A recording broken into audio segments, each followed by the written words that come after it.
Hello, Assalamualaikum dan salam sejahtera. Berjumpa lagi dengan saya Cikgu Siti Aisyah. Masih lagi dalam subtopik yang sama iaitu melakar graf fungsi graf trigonosine. Okey, tapi beza dengan minggu lepas adalah ini sahaja. Kalau minggu lepas kita belajar sifar dengan 360 darjah. Tapi macam mana nak buat kalau dia bagi selain daripada range yang macam yang kita belajar minggu lepas. Cara dia sama juga iaitu kita akan lukis daripada kiri ke kanan. Okey, langkah yang pertama, tengok paksi apa yang terlibat. Paksi Y dan paksi X. Kita tulis paksi Y, paksi X. Kalau belakang bagi kita theta, yang ini pun akan jadi theta, bukan X. Jadi, lepas itu langkah yang kedua, selepas sama dengan tengok nombor apa. Dekat dalam sini dia tak bagi kita nombor. Jadi, kita consider dia sebagai satu. Maksudnya, dekat paksi itu, kita letak 1 dengan negatif 1. Yang ini dah settle. Okey, yang seterusnya adalah sin. Okey, kalau bentuk sin macam mana? Kalau bentuk sin, kita kena ingat macam ni. Dia macam cacing, bentuk macam cacing tu. Okey, daripada ni kita naik, turun, baru ada satu cycle. Okey, maksudnya sin sudah. Lepas tu selepas sin nombor apa? Dia tak bagi nombor kan, jadi kita consider sebagai satu. Kalau satu, maksudnya cacing awak bergerak sekali sahaja. Maksudnya satu. Ini sahaja. Okey, maksudnya ada satu saja. Kalau dua, kena buat dua kali lah. Kena buat satu, dua macam ni.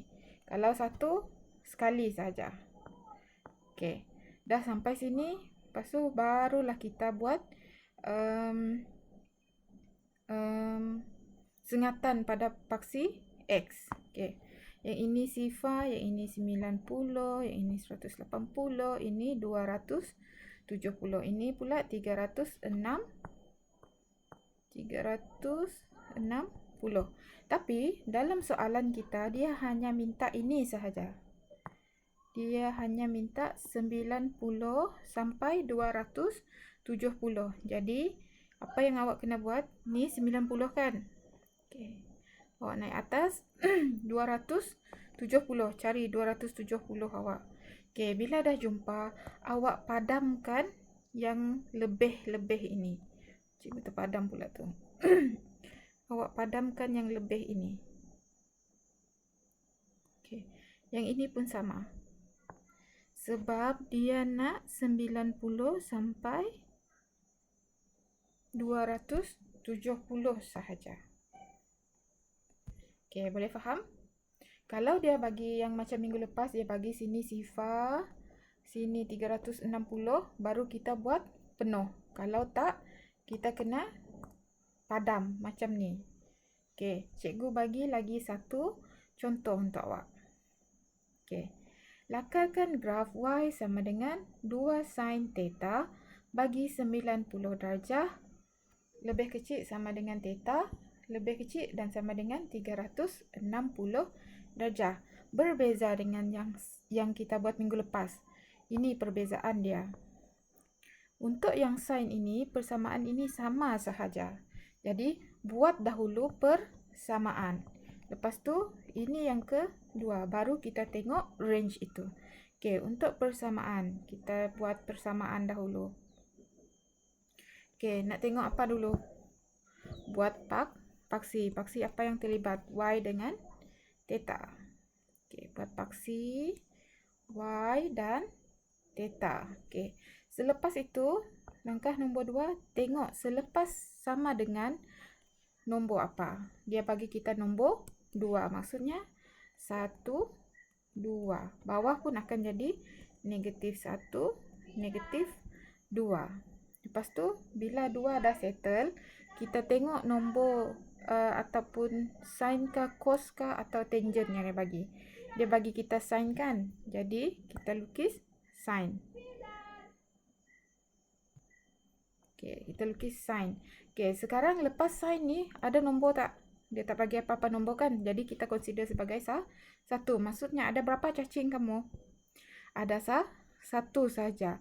Kalau dia bagi 2 theta, barulah kita kena gerak 2 kali macam ni. Tapi dalam soalan, dia tak bagi macam itu tadi. Okey. Sekarang baru kita tengok yang kedua, iaitu 90 darjah dan 360 darjah. Awak buat dulu. Sifar, sini 90 darjah, bawah sini 180, ini 270, ini 360 darjah. Tapi dia tak nak dari sifar kan? Jadi awak turunkan ni dekat 90. Lepas tu yang ini 360 sini kan? Jadi tak perlu turun mana-mana kan? Jadi padamkan yang sebelum 90 itu saja. Jangan lupa padam yang ini. Okey. Padam yang ini. Kalau terpadam tu yang risau, kita yang buat dia. Jangan takut. Terus ni terus kali. Okey. Jadi ini sahaja cara untuk buat dia. Kena ingat, kalau soalan macam ni keluar, dia suruh kita lakarkan, benda yang pertama sekali kita kena tengok persamaan. Yang mana satu persamaan? Yang ada Y ni lah. Yang kedua, tengok range. Range yang mana satu? Kalau awak nampak yang ni, yang ini dipanggil sebagai range. Okey.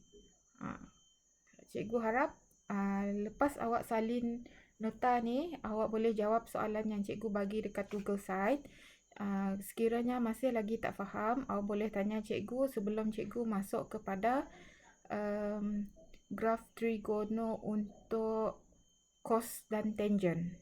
Okey, sampai di sini sahaja. Kita akan berjumpa lagi di kelas yang seterusnya. Terima kasih dan selamat maju jaya.